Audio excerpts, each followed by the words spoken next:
Nilabanan ko si Tristan. Panoodin nyo na lang ang mangyayari sa round 1. Dodoy Tristan. Panalo tayo sa round 1. Down.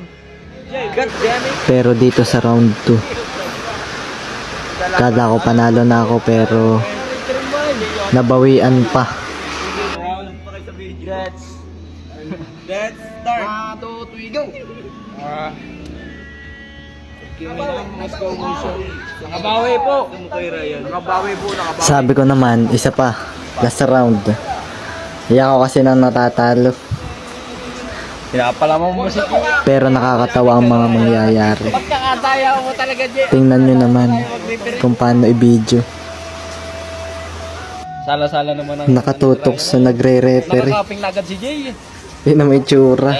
Kitang-kita naman ay. Parang may ginagawang kung ano.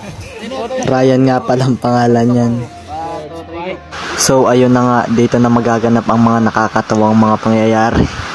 Tingnan nyo ang mga muka. Mga ayaw magpatalo.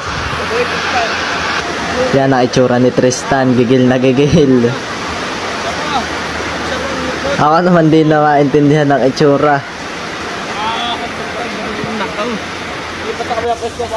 Dito, akala ko mananalo na ako.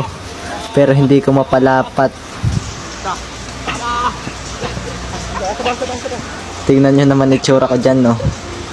Gigil na, natalo pa. Napatawa. Yan nga pala yung nagbibideo kung saan tinututok.